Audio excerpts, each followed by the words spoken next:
Hi, everyone. Welcome back to Performance Mentality Podcast. And I'm your co host, Ken, and also Ciara on the podcast as well. And today we are very privileged to have Renee to join our podcast today.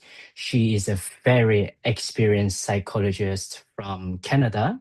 And recently, she also joined York United FC, get into the world of sports psychology, and we are so privileged to have her to share her experience, and hopefully we can have some of her advice for us as a trainee and for those who are probably thinking about getting into the industry to learn a little bit more of the insights and some of her ups and downs as well. So um, let me pass on to you, Kira. Is there anything you want to introduce before we get into it? Yeah, so this is a bit of a different one. We've got not a trainee. Hopefully, as Can said, you can share some insight into Yeah. what it's like working within some of the higher leagues and elite players. And then would love to hear from you and if you could share your experience, share your journey. To start off with, what's your background and why did you get into sports psychology? Yeah, so thank you both again for having me. So my background, I actually started off in kinesiology. So my undergraduate degree here in Toronto, I took a undergraduate degree in kinesiology and health sciences, and I had actually minored in psychology. So I thought I was going to be more on the physical health and recovery side of the sports industry. Finished my kinesiology degree, actually registered as a kinesiologist, and I was practicing in that capacity. And then just through the work I was doing a lot of rehabilitative work with individuals Mhm. and just chatting with them about their recovery, about their lives. That was also a very big part of helping individuals go through the recovery process. So I really liked that part of it and enjoyed that side of health. And then I later got into a job where it was working with psychotherapists and kinesiologists to put forward some rehabilitation programs. So I started slowly moving more out of the sports and physical injury side of things into more of collaborative care with on the physical and mental health side. And I think that was where I got a little bit more of that exposure to. Yeah, I really like the mental health side and really helping individuals in that particular case recover. So I decided to go back. I did my master's in clinical psychology, and then I was practicing as a registered psychotherapist. So I was really quite pleased that I actually started less sports specific. And I was working more with general population, things like anxiety, depression, family and relationship issues, eating disorders, so a ton of other Mhm. areas. And then because I practiced Taekwondo for a number of years, I have my second degree black belt in Taekwondo, and I put that in my Oh. bio, um, as well as my kinesiology background. People were reading it, so they were like, "Hey, like I'm looking for someone that has an understanding of sports," and they saw that I did that, and so that slowly with time started bringing more clients in to work with me and really be able to help them with navigating some of the same challenges to do with like anxiety and interpersonal issues, but now sports specific. So I was sort of gently pulled back into the sports world, and then through a long process, decided I was going to go back and do my doctorate in psychology. Mhm. And so going through that process, now I was starting to work with more athletes. They were referring me to other people. And then I finished my doctorate, and so I registered as a psychologist. And then I wanted to specialize more specifically in sports psychology. So somehow at the end of all of that, I went back and I did my postgraduate certificate in sports psychology. I also did more specialized training in mental performance consulting, and then ended up where I am here. So that's a little bit about my like educational journey. Wow, that is wow, amazing. So just to summarize a little bit, you start off with like purely sports and sports performance, and then you trajectory goes into more general mental health, and then you go back into sports because that is where you truly fully belongs, I think. Mhm. Yeah. So can I have your perspective and your feel and all your experience working with so like a great variety of people, and then all your experience, how does that make you feels like, and what are your thought process when you work with athletes? Yeah, that's a really good question. I think because when I'm working with athletes, they're still people first. So Mhm. a lot of the challenges that they may have can range from purely performance related challenges to challenges that are a little bit more sports specific, and we go a little bit deeper into more of like the sports psychology and we're unpacking a little bit more. Or it can be completely personal. And that's where I'm really leaning into like my clinical mental health training. So I think just with my experience, it's allowed me to detect sort of like where on that spectrum we're landing, what tools I might need to bring in. And it just makes me a little bit more like of a one-stop shop sort of for people to be able to offer that range of services. Um, but I think with the for in my world, like with the clinical training, that's really helped me to notice, okay, is this a performance issue or is this because like, there's some issues going on at home, or you're having some more specific issues with like sleep, or maybe it really is just like with the team that you're on or your coaches, that there's some issues there. And so it's made me, I think, a better clinician just to be able to sort of figure out what might this person need, and how might I need to like plan my therapy plan with them or my treatment plan. But yeah, I think that if I didn't have that clinical Mhm. training and so broadly, I may have missed a few things with some athletes where, again, it may be more personal and less sport specific.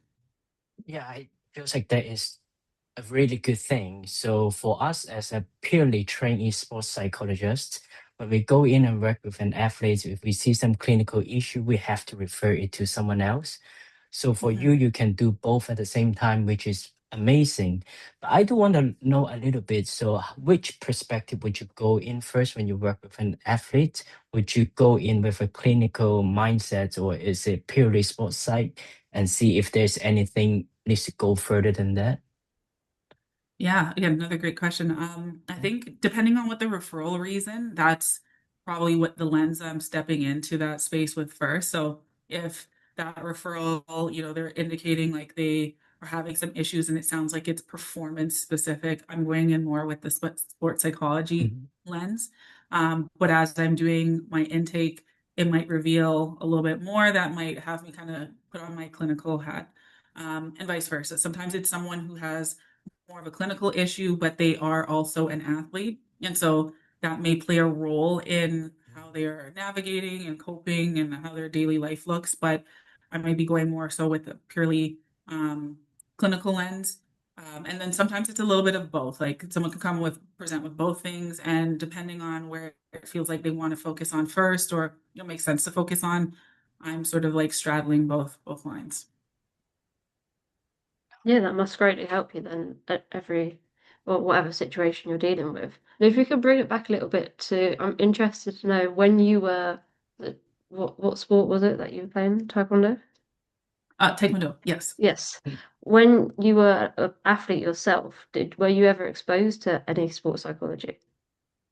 No, not in any capacity. Luckily, with the team dynamic that I had, the team was very supportive, and also just like the mindset with martial arts, and really some of the values that martial arts I think really tries to instill. Especially, we are a very traditional taekwondo organization that helped with managing things, but I don't even think even presently, like with most teams that I was involved with or like came across in the like taekwondo space or martial arts space, have a dedicated sports psychologist. I think I see that it more so, if it's with football, it's at the like academy level. I'm seeing like more activity there and more involvement, but still most of the times that individuals are encountering sports psychologists, it's at the professional or varsity level in university or college. Do you think that's So, partly due to funding as well? I think so. I think there's still a lot of the priority on like physical rehab, and So if it's your AT, your athletic therapist, physio, there's still more of that, like, hey, there's that immediate need for athletes. And then um, the mental health side or the sports psychology side may be complementary if budgets allow. Ah, Yeah, I that's do have a understandable. question. So in the case in the UK right now, mainly what I can see on the on LinkedIn, on Indeed, most of the job posts they're from football academy. So I would like to know a little bit about in Canada. So how is the situation like in sports psych? Is there a lot of job posts for different type of sports, or also is it soccer? Is it called soccer in the Canada? Is it mainly about soccer? Yeah, from my experience, I don't see, and again, I'm comparing this a lot to like the UK and to the US, where I don't see a lot of postings for sports psychologists. Starting to see more postings for mental performance consultants who are just mostly doing a lot of like the skill-based work and still some of the things that lead into important aspects of mental wellness. But usually, if it pops up, it's like at the professional level. I think increasingly there's more attention to, hey, how might this benefit younger and younger players? Um, there's still a lot of like referring out. So sometimes I'm contacted by a team or by a player individually or their parents, and they are looking for someone more so in the community because their team doesn't offer it. But then, of course, at like the higher competitive levels where there's maybe a bigger budget, that's where the postings are. And then, again, I could be this is very much my perspective. There isn't as many postings in general for a role. So, like, they can be with like larger teams, few and far further in between. But I think there's still a lot of opportunity at the club and varsity levels to really increase our scope. Okay. Um, can I go back to a little bit to your qualification? So what motivate you to do the CMPC, so the qualification in the States and Canada? Yes, I felt like sometimes I was going maybe a little bit too clinical, and I needed to just Mhm. go back to like basic skills. It's sometimes how I feel like with counseling psychology and clinical psychology, and counseling being more of that day-to-day challenges and like just being able to have a really good foundation. Some people don't need a lot of the deeper stuff. They may need just some tools for very specific Mhm. situations or just more tangible things to work with. And I didn't really feel like I had that down in the way that I'd like to. And so I decided to go back and pursue the CMPC because I really wanted to get that experience. And my supervisor, who's wonderful, Dr. Angel Brutus in the US, she was someone that I went and looked stateside just because of that. There was more, I think, variety in terms of the experience levels with that background, with the CMPC background. And so then I started working with her and just because I really wanted to just say, like, okay, if the clinical stuff is not a factor, if I don't have to go as deep as sports psychology, what can I do with people? How can I work? And then I really built up that competency. Yeah, that's great. For us as trainees, we're really people always tell us, and the organisation that are really first thing first is you need to learn what approach it is. So on our journey, we need to look at the different, if it's cognitive, is it humanistic? And for yourself, did you have to go through that like exploration of what approach you mostly aligned to? Yes, especially I would say in during my master's practicum, or my master's internship was where I really started solidifying like, okay, I lean towards more um, cognitive behavioral strategies and I like using acceptance and commitment therapy. Mhm. But I think what was important is just trying different things. And I think that's always really key with working with a supervisor is just someone that allows you to just get a feel for different approaches. Granted, they'll have to be someone that maybe uses an integrative approach or uses different things, but that allowed me to just get a feel for like how do I like to work, and I had to start being honest with myself about like what things I liked offering and what things were good to refer out. But I think it's very important because it's also how you feel motivated doing the work you do. Like, there's so much of ourselves, so much of our time, if you're traveling with teams or working with different athletes, um, to be able to really say, like, this is what I do, this is how I work, and then see if that gels with people. Um, you need that self-exploration to be able to determine that.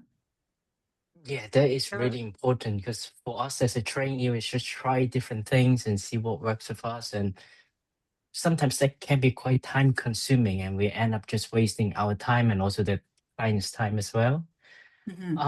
Stepping onto that, I would like to learn a little bit about maybe some of your downside throughout your journey. Is there any challenges that you face and you feel like that is really impactful in your career and you make, yeah, that's some really good lesson learned and we can learn from you as well? Yes, very much so. Two things kind of stand out to me. Yeah. One, just with, and again, it may be this part of the country that I'm in, and maybe just my personal experience, but, and again, it could be a lot of comparison to like the US, but I find that there aren't as many opportunities for new sports psychologists to really get into the field in Canada. There are not as many, of course, compared to other areas of practice. There aren't as many of us that are in that space, and then it could be very highly specialized in the sense of you could be with a pro team, and so you as a supervisor may not really have the capacity to bring someone on and train under you, or sometimes people will like work in sports or with athletes and they themselves don't have the foundation that you would really want to be able to really learn the skills. So I found that it was a little bit of a challenge for me and a little bit of a dance. And thankfully, a lot of things are also remote now to find people that had a lot of the experience that I was particularly looking for, the variety with different types of athletes, the actual clinical skills training. And so for me, it was a little bit of a mismatch of learning more about like what are other people in this field doing? What have they studied? What have they found helpful in talking to people? And then building that plan. And then the last thing is just the some of the things that people don't may not think about initially, which is working with different athletes and accommodating different needs in the sense of like time and schedules. So if you're working with a team, you may be traveling a lot. You may be in a role where travel is not required and that works for you. You may be in a role where you are traveling with a team. I've spoken to many sports psychologists who've worked in the NBA, for instance, and every few days you are traveling to a new city, and just as much as the players are dealing with that can be your life. Um, and in some cases, some teams you're not traveling. But these are things that I think it's important to be mindful of because as much as you are, again, supporting people who are maybe very used to traveling and moving around, sometimes therapists themselves may not realize that you can be in that exact same boat. And is that something that you want for yourself? Because that may determine, do I go towards like working with a team? Do I do more independent or private practice clinical work? Um, so it's just some things to think about because I think when I was first faced with it, it was like, what do I even want to do? Like what works for me, what works for my life, what works for my life at this stage? And they're all important things to consider. Well, it totally resonates with myself. Even I'm not doing it in Canada, I feel like it probably happens all over the world. One thing I really resonate with me is not enough of the practical experience. And then all of a sudden we got a job somewhere and then we were put on the spot and we have to do it already straight away. So I would like to Exactly. know how, yeah, how did you support yourself and learn everything and do it straight away? I mean, you have experience as a clinical psychologist, but apart from the clinical side, how did you learn all of these skills or all the practical side and put yourself to work straight away? I definitely had my own like um clinical like supervisors and consultants that I could defer to for a lot of the Mm, things that were very new for me. And I think having a network of other clinicians or peers, people that you can talk to is really important to build up and just try to have that network. Um, we all have questions, even for the people who've been doing this work for like years and years. They have questions, they're looking for new things. And it's just like with general therapy. Like you're not going to know everything.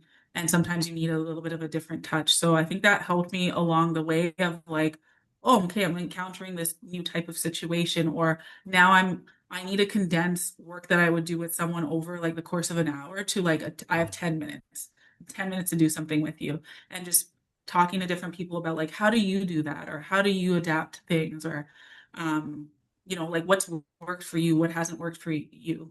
It gave me um, a little bit of a pathway to say, okay, I can try this with some degree of assurance that it might be successful or helpful, and just took a lot of the nervousness away from, and allowed me to do what I needed to do on the pitch.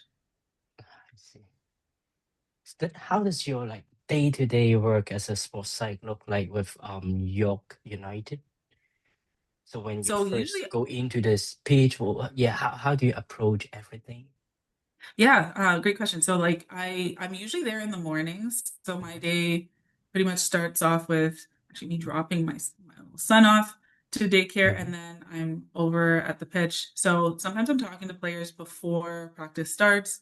I like being there during practice. I like seeing what people are doing and getting a sense of like, okay, this is what's happening. And then I'm usually available after practice also to be able to chat with players.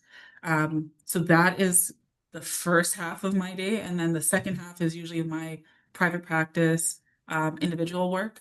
So whether it's some of the individuals from the team, but often because I also work as a provider with, Canadian Olympic Committee has a mental health program, and so I work with them. So I see a ton of athletes through there. So then I'm usually doing like individual sessions, because people are usually traveling. So a lot of them are virtual. Sometimes they're in person, but that sort of rounds out the rest of my day.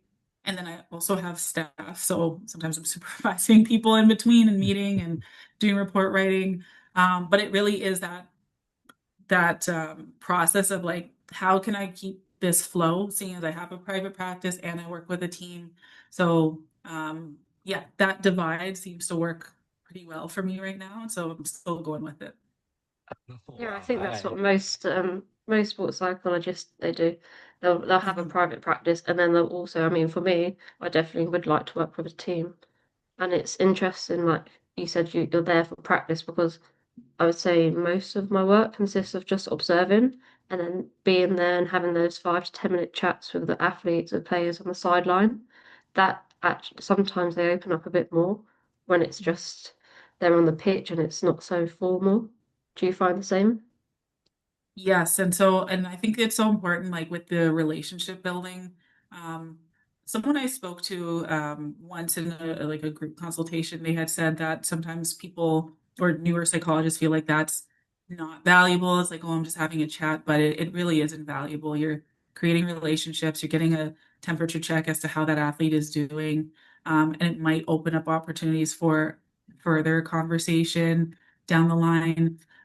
But it also keeps you involved and a part of the team, and um, in a meaningful way. They see that you are there. They see that you have a sense of what's going on, what might be happening around them. Um, and again, you may have said even something in that 10 minutes that has actually been helpful for an athlete, where you might think, oh no, I need to really like have a full hour with you. And it's like, no, that they may have gotten what they needed from that, and just great thing about working with athletes is they love to take things and apply it right away. And so it's just like, it's like, yeah, 10 minutes was good. Yeah, I definitely agree. I do have a question about so you have based in like Canada for throughout your career, as far as I know. Yes, So what if someone who wants to move to Canada, is there any cultural awareness or cultural characteristic we have to be aware of? You think that would play an important role? for sure. For athletes or for sports psychologists or for both? Yeah, for the psychologists themselves, is there anything we need to be aware of before we walk into the changing room or walk into the stadium? Is there anything that maybe you will have done differently if it is another country, but anything that we need to be aware of when it is in Canada? Depending on which part of Canada particularly, but I would say Okay. for many different parts, to being aware of like just the vastness of cultural experiences. Like I'm from Toronto, so you're getting a mix of like all sorts of different cultures, all sorts of different linguistic backgrounds.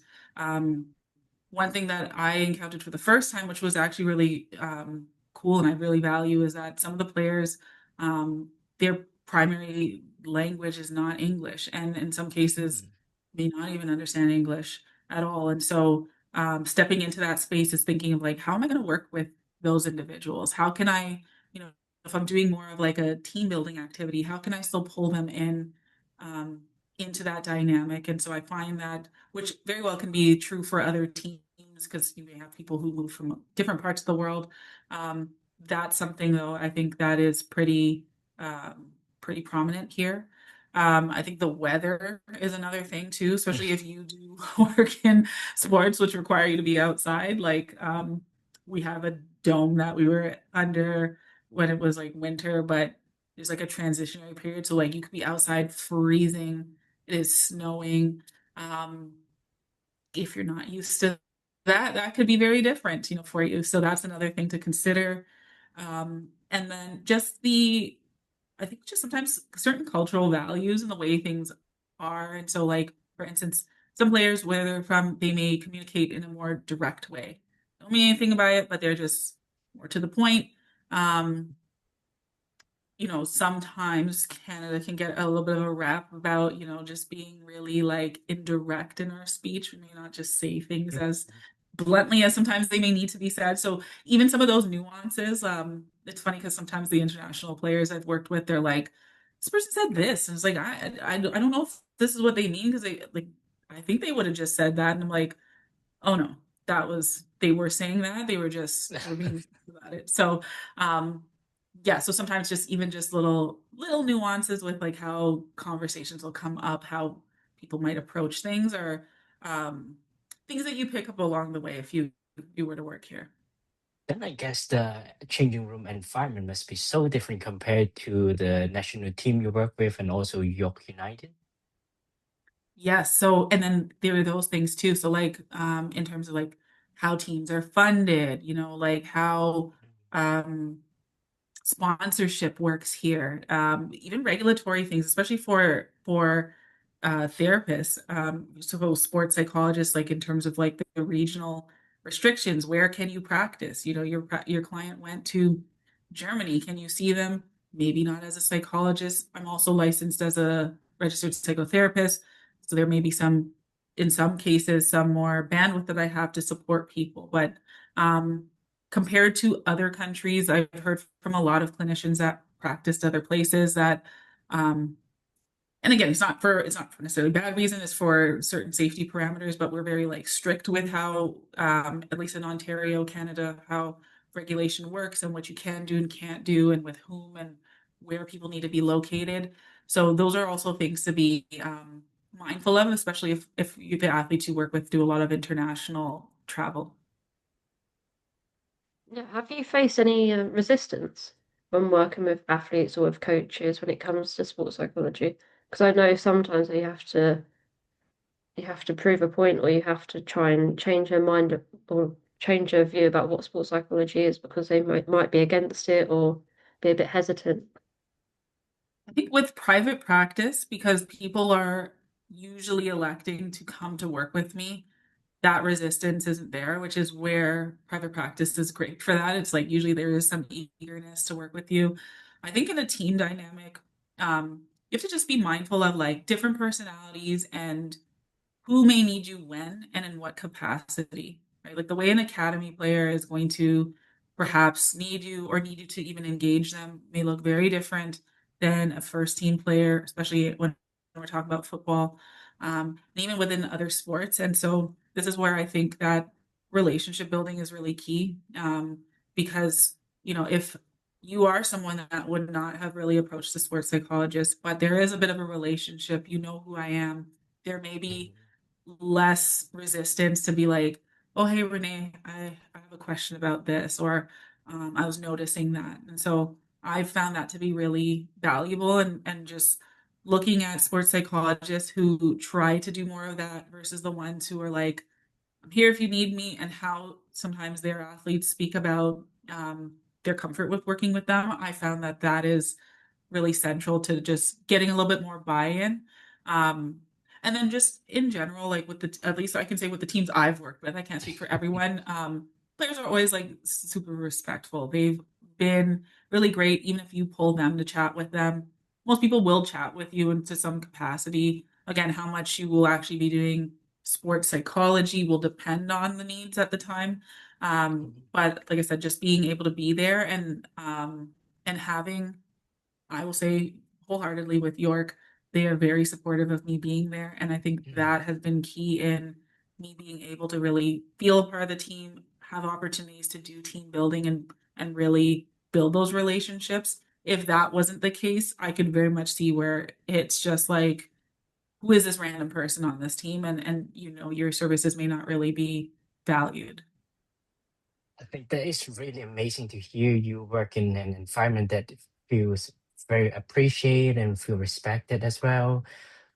So we're getting to the final part of the podcast for today. I just want to ask you, do you have any advice to give to trainee if they're just someone who's want to get into this field or someone who just started their early career as a sports psych?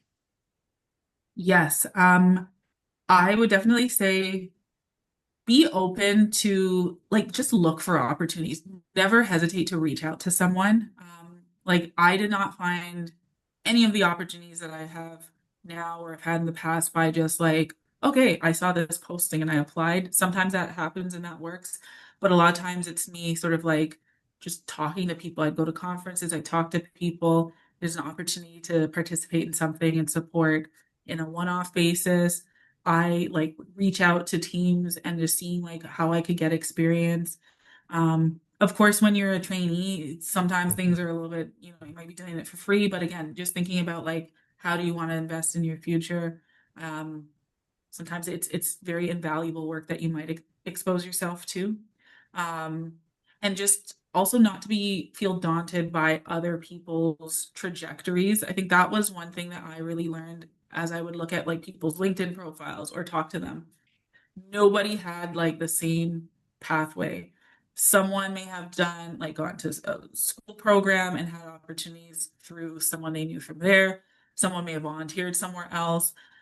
You know, just allow yourself to carve out your own journey. I would have never thought I would have been in sports psych with where I started with in kinesiology. Um, so I was just trying to be open to the experiences that I had and really allow myself to say like, what do I enjoy doing? Where am I being pulled? You don't have to do all the things that I'm doing. Like, you don't have to do your CMPC and sports psych and clinical psych. I found it to be valuable for how I want to work. But like I said, that self reflection is really key as you go along and just really asking yourself, what do I like to do? What do I feel inspired to do? Because especially when you're dealing and helping support people with their challenges, it's an added bonus when you enjoy the work that you do. So, you know, don't follow trends of everyone's working in this area and I don't like it. Do something different. Reach out to people in spaces that you want to be in, and hopefully that'll open up opportunities for you. Thank you so much. That is a really valuable advice. Kiri, do you have any question you want to ask as well? My final point would be, where do you see yourself next, or are you quite happy in the position that you're in? I actually asked myself this a few months ago. I'm actually pretty happy with the position I'm in. Um, like just being able to have that flexibility to still have my private practice, but also work with a team and have those experiences. Sometimes you have to check in with yourself because you're always feeling, oh, I feel like I should be doing more and I'm happy with where I am. So what would be next was just maybe, I think maybe just continuous like diversity of experiences with different athletes and different sports that I work with. But um, I don't know. I have no complaints right now. No more qualifications then. Yeah, no more. I think I'm done with that. Yeah. Yeah, no, thanks very much for this chat. It's been really Thank you interesting. so We've much for taken a your lot time as away. well. Thank you Yeah, both for be having me. great Yeah, to thank check you in in so a much few for your months time. and Yeah. see where you are. Thank you. Right. Yes. Oh, Thanks very much. We'll let you know when okay. it's all out.